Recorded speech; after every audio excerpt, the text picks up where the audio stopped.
and topic is winter wellness. It's October, it's late October, today is the 27th.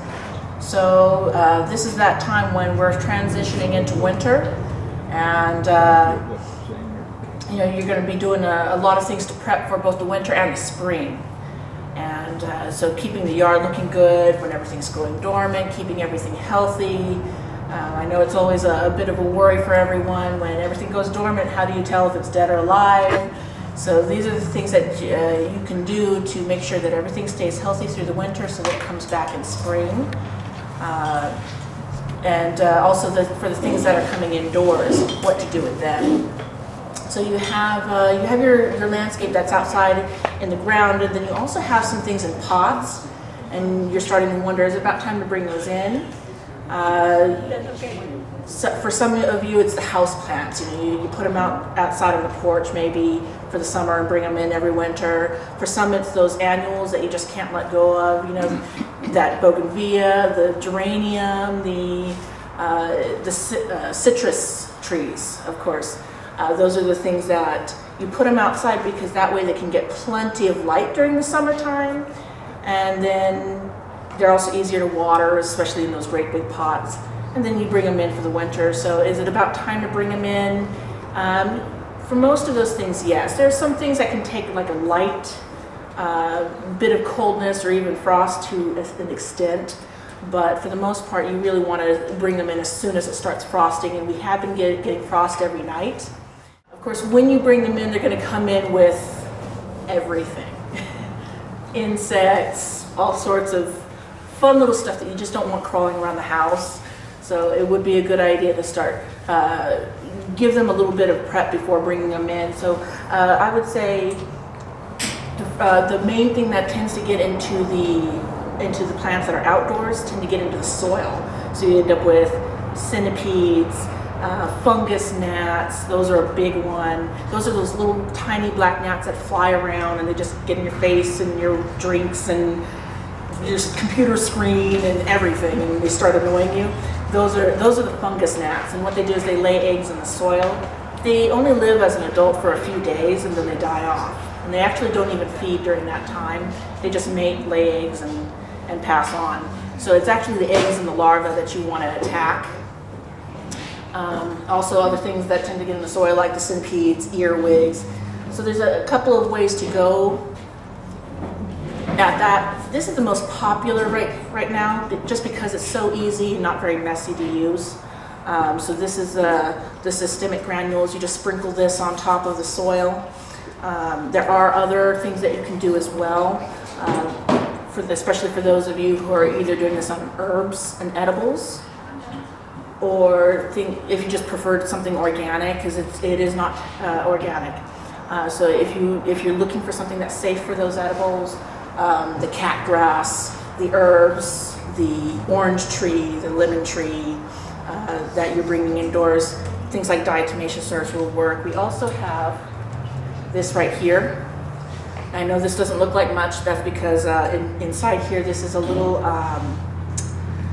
proof of purchase, and you'll have the product mailed to you because it is perishable. So we don't keep it on the shelves unless it's during our busiest time of year. But these are nematodes. It's actually a microbe. Very, very safe. You can put it on your edibles. You can have it around your pets, your children. You can handle them. Very safe. But they'll tackle those fungus gnats organically. You can also use these on other things that we'll talk about in a little bit. So you can use these on all those things that you need to bring in, so that you know, kind of cleans up that soil so you don't have nasty things starting to crawl around the carpet. And then also spray it down, spray the whole plant itself down to make sure you kill any insects and eggs. This is that time of year when insects are laying eggs, because the insect in its free-roaming adult form cannot survive through the winter. When we start freezing, it can't do it, but the eggs can. So this is that time of year when they're laying eggs that will hatch next spring. So you want to kill not only the insects but the eggs as well. And there's a couple of things that you can do. For example, the multi-purpose insect control or the triple action, which are very similar. These will work. Dormant oil will work as well if you have some of that on hand. very effective at killing eggs. Not all insecticides will kill eggs. That's something to keep in mind. Not all of them will tackle eggs. They will only affect insects that are adult and moving. So these are things that will actually work on the eggs or work on the larvae as soon as they hatch out, one of the two. So the multi-purpose insect control and the triple action, these are like a chrysanthemum extract. That's how they work. The dormant oil is actually a mineral oil that coats the egg, suffocates it. So very, very safe to use. You can use any of these 3 products on things like the herbs. Now for some of you, you're going to leave your herbs outside. You know, maybe you grow them in the ground, the raised bed. They'll go dormant, and you know, you'll see them again in spring. If you're doing that, if you're leaving them outside in the ground or in a pot, this is the time to do your final harvest. All of this, you can see there's a little bit of a tinge of purple in the leaves as it gets colder. They're going to be glowing dormant, so all of this foliage will just die off, turn brown, and that'll be it for that. So this is your final chance to go and harvest all of those herbs that you're going to leave outside. If you're going to bring them inside, then again, just go by these guidelines where you kind of clean them up a little bit, bring them indoors. Yes? Is the basil, will that die off totally? Basil will die off totally if you leave it outside. Okay. Yes, very tender. There are some things that you can leave outside, like a lot of what's in here. We've got some mint, oregano, thyme, marjoram, parsley. There's quite a few things that you can leave outside. Okay. You know, a lot of us have limited space indoors, so we're thinking, okay, what has to be in? What can be left out? Those are the things, and the nice thing about them is that they produce so much, you can harvest quite a bit off of them and use them throughout the winter. Yes? What about rosemary? Rosemary can be left outside in most cases. So I would say if you are going to have rosemary outside, it's one of those things that is sometimes, depending on the variety that you have, is a little bit borderline. So if you've got it in a pot, it's going to be more prone to freeze damage than it will be in the ground. Way more insulation in the ground. So if you've got a bush or a ground cover rosemary outside in the ground, no problem. If you have it in a pot, I would say bring it up closer to the house so it's getting some radiant heat from the house. Maybe put it under the eave, just some sheltered spot where it's not quite as cold as, say, the middle of the yard. So give those a little bit of protection. They don't necessarily have to come indoors, but they do need to be in a warmer spot outside if you're going to leave them out there. Let's see. And again, if you are going to leave anything out there, now the rosemaries, are evergreen, but most of the herbs, they're called herbaceous, which means they just die all the way down the ground. There's nothing green left until spring, and so you'll have to clean that away, and then you'll see new growth in the spring. So you'll have nothing that you can harvest during the winter. So do your final harvest now. Things like the lettuces. This is something that likes cool weather but not cold. When it starts freezing, it's just too much for the lettuce. So you can go ahead, do your final harvest on your leaf lettuces and things like that. And you can also start putting in things like winter bloomers. These are pansies. They absolutely love the cold, the snow. The more it freezes, the happier they are. So things are going to look kind of bare and ugly when things go dormant, and you're thinking, oh, I would love to have some color. So that's when you start putting in your evergreens, your winter bloomers. This right here is a camellia. It's a late winter bloomer, so this is something that comes out like February-ish. Heath, Linton rose, those will be coming in soon. Those are evergreen and winter blooming. They generally bloom around December or February, depending on how the climate is acting. The pansies are the ones that you put them in now. They will bloom every single day, all the way through winter, until it gets too warm for them in, say, April, May. They hate the heat. They can't take it. But the colder, the better. They love it. Last winter, remember we had that really warm winter for some reason, and then a cold spring. My pansies did not bloom nearly as much as they normally do. And then when it got cold in spring, then they started blooming. They said, oh, yeah, there it is, we wanted winter. So this is actually, this breaks all the rules. If you're looking for color, pansies are the ones that will do it all the way through winter. They'll peek out through the snow at you and say, hi, I'm loving this. So this is the one you want to put in for your winter color, along with a few other things that will just keep everything looking really nice so that you have something to look at. Put them by your entryway, right outside the window that you look out a lot, things like that. I put them in every fall. Yes? How tall do those camellias get and how long will they bloom? How tall do the camellias get and how long do they bloom? Let's see, I would say they probably started around February and go on for maybe a month. I can't quite remember, and it will vary from year to year a little bit, just like, you know, all those blooming trees that we see every spring. You never quite know for sure. It's different every year. It's going to be like that. As for how big they get, there's only one variety that actually lives here because Prescott is so cold. Most camellias need to be in a lower elevation. This is the Ice Angel series. Comes in 3 different colors, white, pink, and red. And I want to say it maxes out at maybe 6 foot. Let me see. I could be off. Let me check. Yes, about approximately 6 foot. So that is, you can see it's covered in buds. You see all the buds here, and more are on the way. So this will be blooming as soon as it decides to. How much lighter sun do they need? How much lighter sun? So this is something I should mention. How much lighter sun do they need? Light and heat are 2 different things. They love light, so put them in a place where they can get lots of indirect or ambient light. But the dry heat in the summertime can really cook them up, so they don't want to be in a hot spot. So put them in a place where they'll get morning sun, you know, during the cooler part of the day. Put them in a place where they'll get filtered sun coming through the trees. A place where they get the light, but not necessarily a lot of dry heat, because that can really, they'll turn brown, crisp up. Kind of like Japanese maples, you know. You got to put them in a spot that's not so hot. The heats, actually, they can be out in the sun. The Lenten rose, again, is more like the camellia, wants more indirect light. So there's choices for different spots in your yard. If you got that shady spot, you're not sure where to put it, what to put in there, the camellia, the Lenten rose, things like that will work in there. For the sunnier spots, there are choices for that as well. Do they stay nice and full like that plant is there, or do they kind of fit out? This is actually evergreen. The camellia is evergreen. So yeah, it's going to stay like that.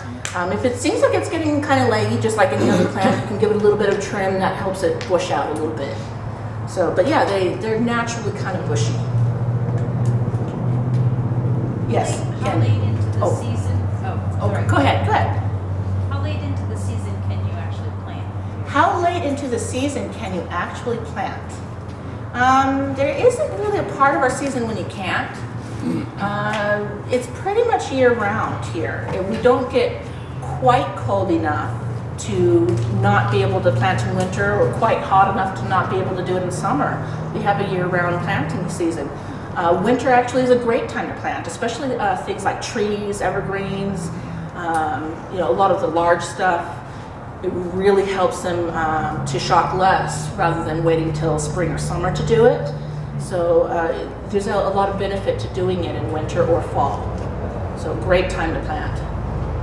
Ella, we have Doki on live stream. She'd like to know, what about lemongrass? Will it survive outside in a pot during the winter? So the question was, will lemongrass live outside in the winter? No, Doki, sorry about that. That needs to come indoors. And then you can put it back out in the winter time, in the springtime. For those of you who are not familiar with lemongrass, that's also the one that's called citronella. It's a great thing to have around because it repels insects, including mosquitoes. You can put it around other plants to help keep the insects away. And also it's used for cooking, especially in certain types of cuisines where you need the lemon flavor, but not the sourness of lemon. So you'll see it called for a lot in things like Thai cooking and some of the Asian cuisine, so it's something that you can keep around. Makes a great, big, beautiful grass. That one is something that you will need to bring in. Yes? Will pansies survive the winter? Is this notion of The pansies all survive the winter. They will not survive summer. So that's something that you'll have to replace every year. So in usually about April-ish, they'll die off. And then in the fall time, you would put new ones in. Okay, any other plants that anyone's wondering, should they come in? Yes? I have a big, what I would call ponytail plant, like what you have back there. And could I keep that outside if I kept it next to my house, under a large eave, or? Most of the palms do need to come in when it gets cold. I mean, their tolerance of cold can vary a little bit from one variety to another. Like the Mediterranean fountain palm can actually go down to something like 20 degrees. We do get colder than that. So that would be something where you don't have to necessarily bring it in tonight. But a lot of the other palms, I don't remember the exact tolerance on this. I think you'd be okay. I don't think a light frost would kill it. I'm not sure how pretty it would be afterward though. So sometimes just for the best results, it's safe to just bring them in if you're not quite sure. Again, I don't think this would die tonight, but pretty soon it needs to come in because it is more of a tropical level type palm. Yes? Is there any way to protect plants that are in pots, like on patio? Is there any way to protect plants in pots on the patio or anywhere else for that matter? I actually get questions similar to this quite often, so we should go over that. So a lot of people will ask, can I throw a frost cloth over something that isn't cold hardy? Will it survive? Frost cloth will give a few degrees of protection. It's not made for getting something that only goes down to say 30 degrees through 0-degree temperatures. It's not made for that. So it'll give some temporary protection. So don't go with anything like this. Now, depending on how cold your patio gets, which is usually pretty cold in the winter, it might buy you, a few weeks of protection. It depends, but sometimes it can, again, depend on the plant. If you have a plant that, say, goes down to 10-15 degrees, but it can't go any lower than that, it might be able to make it through on your patio if it stays a little bit warmer than the rest of the yard. You can be pushing it a little bit. I would definitely put a thermometer out there. If it looks like it's going to get kind of cold for that particular plant, then it's time to bring it in, at least for a while, and give it some protection. Sometimes if you have a garage that has windows, because I know, again, space is limited in the house, some people will have windows in their garage. If that's the case, a garage will probably stay around like 50 degrees. Not as warm as the house, but definitely not as cold as outside. So a lot of things can go in there. So there are options. Yes? You haven't said much about succulents for cactus. And then also, is that product for the soil? Is that okay for the succulent? Okay, so succulents. Yeah, let's get more specific. Succulents in most cases are low elevation. So other than the ones that we sell specifically for growing outdoors, like the prickly pear, the hedgehog, or certain types of hedgehog, certain types of agave, only a few kinds will live outdoors and actually make it all the way through the winter. So they do need to come in. Some of them will be okay if they get down to, say, 30. So, I mean, you can push it a few degrees, but there has to be a point where you say enough's enough. Even getting a little too cold can do just a tiny bit of damage. Even if it doesn't kill the whole plant, it can do a little bit of damage, and then you have permanent damage because they can't heal from that. So you have this permanent scar that looks pretty ugly, and they can kind of pull in a little bit. It looks kind of ugly. So yeah, all those succulents, they need to come in. There's only a few things that stay outside. Yes? I spied your palm in the back that you had in hand. Is that also called a ponytail? Ponytail palm, yeah. This right here? Yes. It is one of the ponytail palms. This particular variety can also be referred to as the elephant's foot. because you see that big bottom. There's one that's a little shorter and rounder that is sometimes called bottle palm. So, but yes, ponytail palm is the correct name for it. Where would I find those here? Where would you find them? In our houseplant room. And we do get various sizes as well. Yes. And if you're looking for something really big, let me know, okay? Because those have to be special ordered. They like to be tight in there. Houseplants do like to be tight in their pots, yes.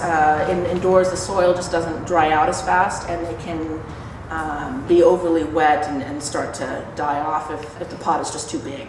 I think I saw someone over here.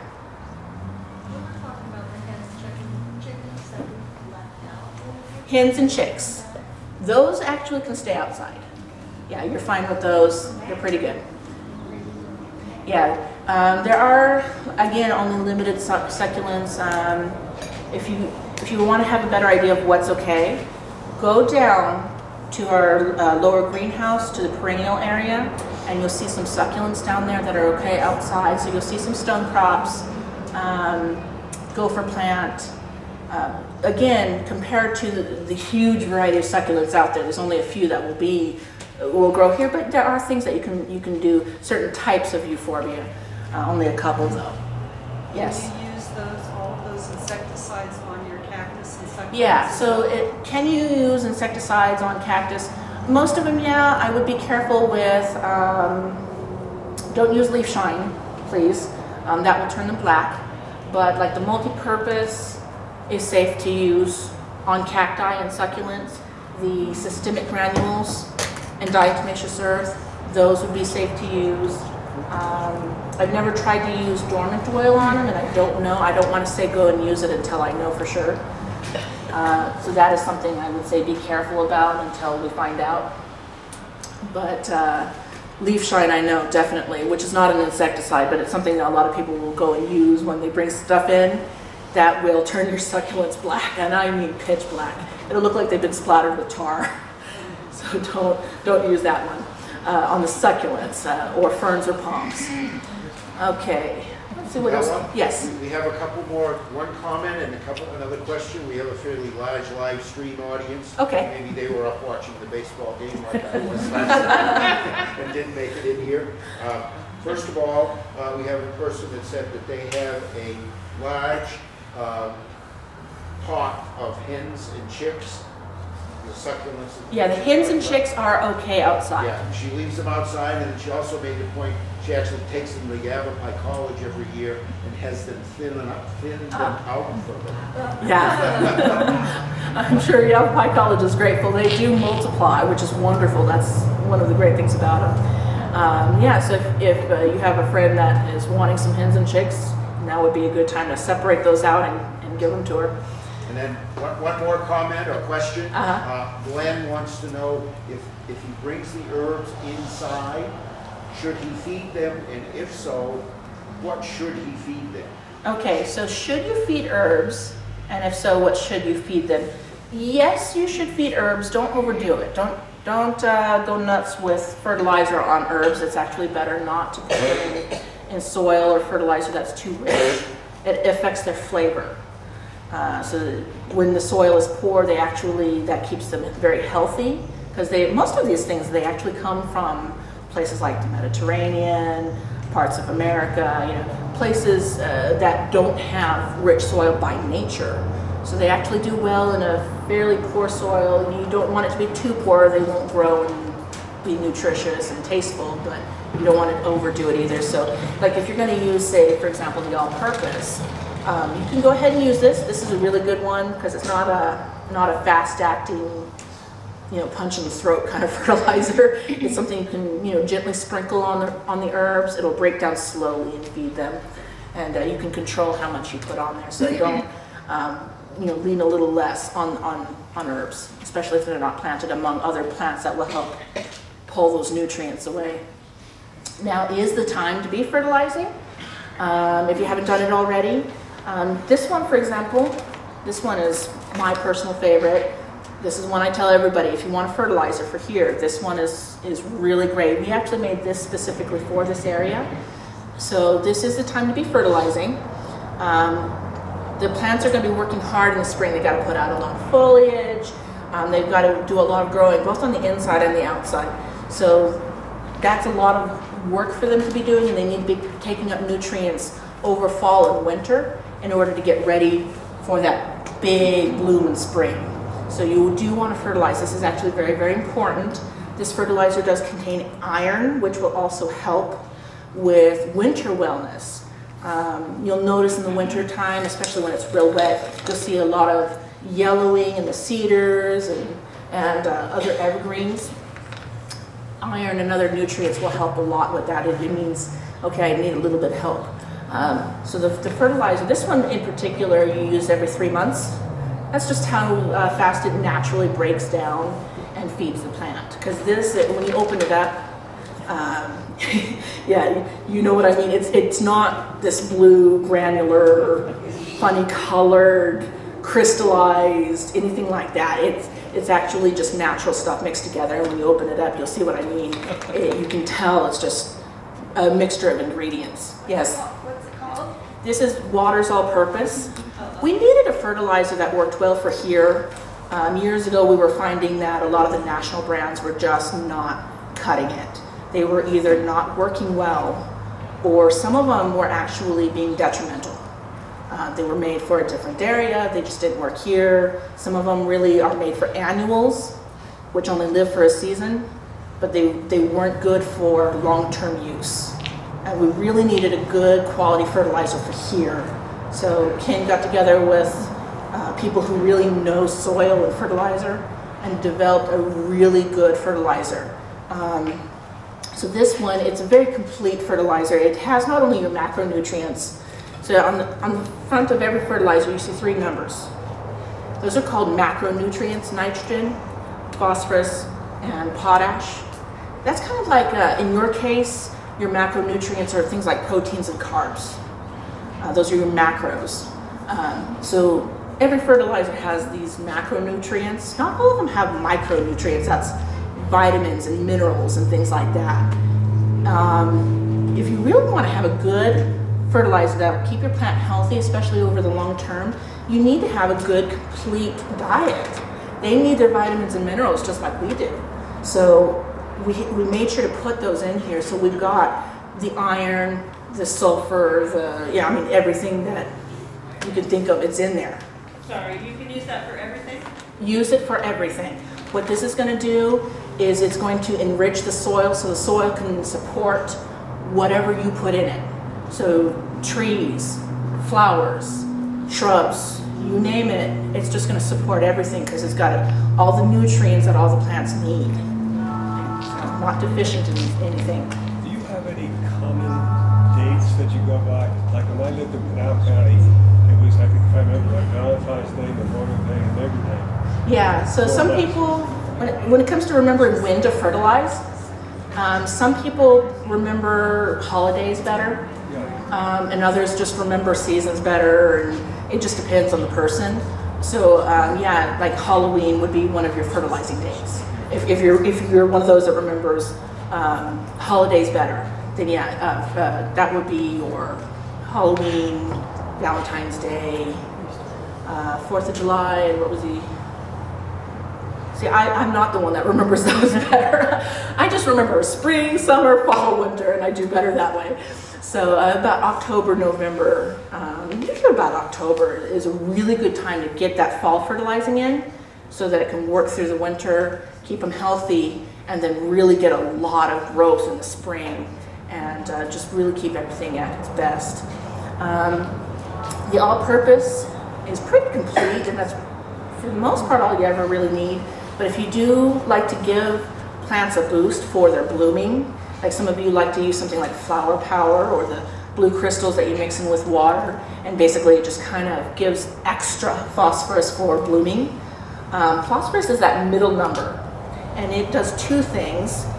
One, it promotes healthy root structures, and 2, it also encourages blooming. When there's more of it, when you provide extra phosphorus, it encourages the plant to bloom. Not something you want to do to, say, vegetables or certain types of plants that you don't want bolting, But if you have something that you really want to have the maximum number of blooms on, maybe you use something that will have extra phosphorus in it. Now is not the time to be using those liquid fertilizers as much anymore. You can peter off on those now and go into something long term, something like the bone meal. I do put bone meal on all my flowers every fall. This is pretty much all I use all throughout the winter, and then in the fall time I put this on along with some bone meal, and bone meal will last for the whole year. It's very slow acting. It takes a long time to kick in actually, so it'll be months before it even starts to work, and then it'll just keep working for about a year or so. And so what this does is just, it'll take a plant that already looks gorgeous and just make it over the top. I mean, you'll have so many buds and blooms on it, they can't even count them. So I just put the bone meal down every year. I just happen to do it in the fall. It doesn't necessarily have to be at that time, but it's just a good part of the fall regimen. Yeah. So her question was, do you fertilize a Christmas cactus? Yes, it's living off of the soil. So a Christmas cactus is actually something that in its native environment, it is called epiphytic, which means it pulls in moisture and nutrients from the air. So it lives off of humidity. It lives in a tropical area, lives off of humidity, and when it pulls in the particles of water, nutrients that are attached to those particles also get pulled in. So when you put it into a pot and bring it to this dry climate where there's nothing good in the air,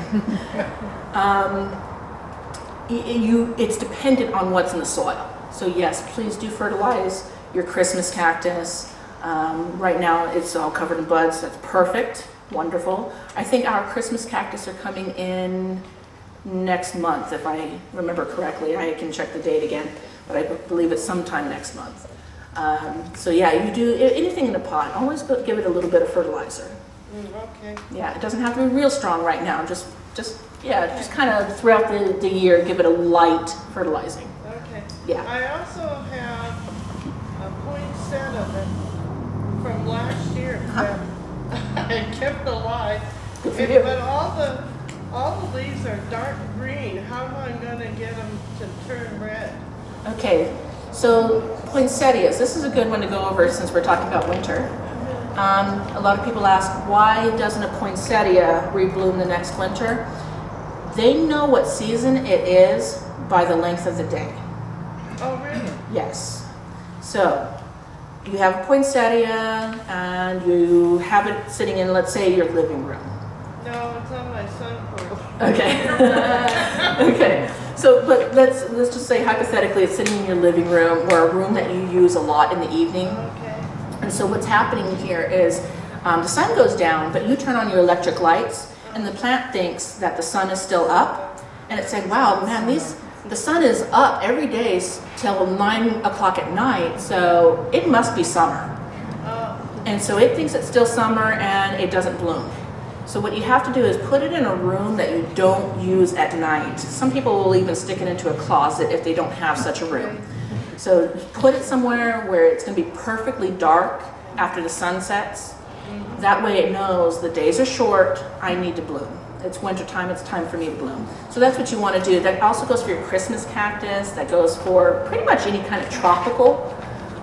They know when to bloom by the length of the day. So orchids will be affected. But Christmas cactus, and especially poinsettia, they are very sensitive to this fact. So